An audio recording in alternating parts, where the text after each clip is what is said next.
Bonjour Jean-Paul Betbé. Bonjour. Crédit au logement, dites-nous ce qui s'est passé le 14 septembre dernier. Mais le 14 septembre dernier, le Haut Conseil de la stabilité financière, sous la présidence du ministre Le Maire, a fixé fortement deux paramètres essentiels pour le futur des crédits au logement. 25 ans et 35%. 25 ans, c'est le maximum des crédits autorisés pour s'endetter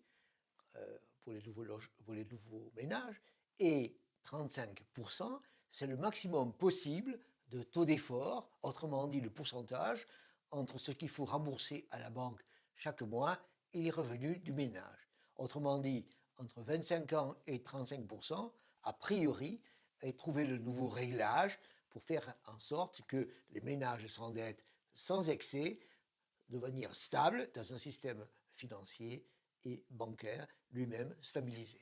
Quelle est la somme globale de crédit? Ça représente aujourd'hui 1200 milliards d'euros, c'est-à-dire une somme énorme, considérable.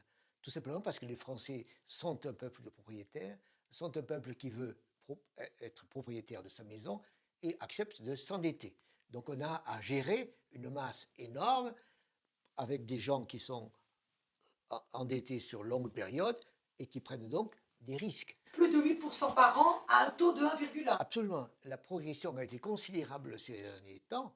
8% de plus ces derniers temps, soit 200 milliards de plus en liaison avec, c'est ça l'histoire, hein, en liaison avec la baisse des taux d'intérêt qui a été menée par la Banque centrale européenne et donc la Banque centrale française et donc les banques françaises qui ont baissé les taux d'intérêt à des taux extrêmement faibles. Aujourd'hui, on s'endette à 1,1% en France, alors que l'inflation est de l'ordre de 2.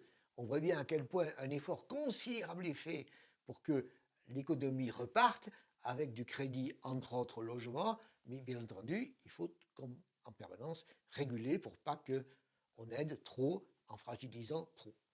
Il faut régler la machine sans emballement et sans freinage brutal. Absolument, c'est toute l'histoire de ce réglage. Il ne faut pas qu'il y ait trop de crédit, parce que trop de crédit, ça ferait monter trop les prix du logement, et ça ferait également que les ménages qui s'endettent sont dans des conditions, à mon avis, trop risquées, trop compliquées pour eux.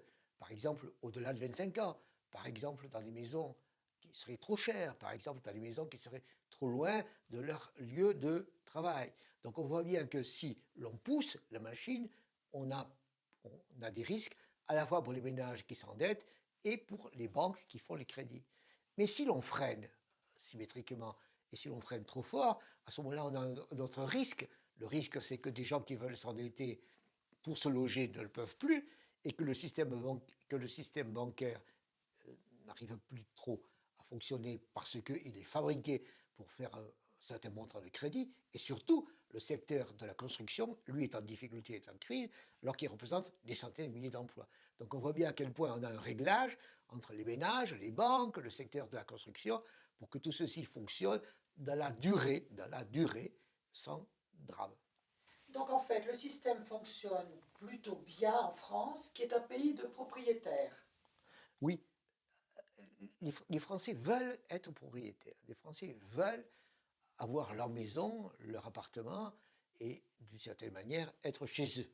Ce qui est 50% des Français? Plus de 50%. Ce qui est légitime et ce qui est permis par le système bancaire français qui est habitué à gérer ce type de risque. Mais encore une fois, il ne faut pas faire d'excès, il ne faut pas faire de surendettement des ménages, il ne faut pas laisser passer des taux d'intérêt qui monteraient trop, des prix de logement qui monteraient trop. Donc on voit bien à quel point tout ceci est un réglage. En équilibre. Oui, et c'est pour ça d'ailleurs que le Haut Conseil de stabilité financière a été créé, parce qu'il y avait un risque d'emballement des crédits et un risque d'emballement après des prix du logement.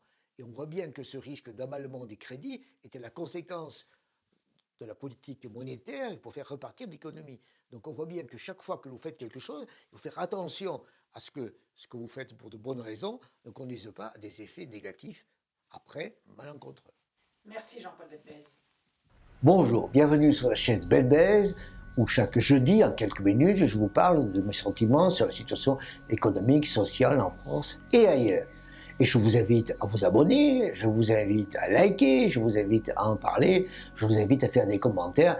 Donc, je vous invite. Merci.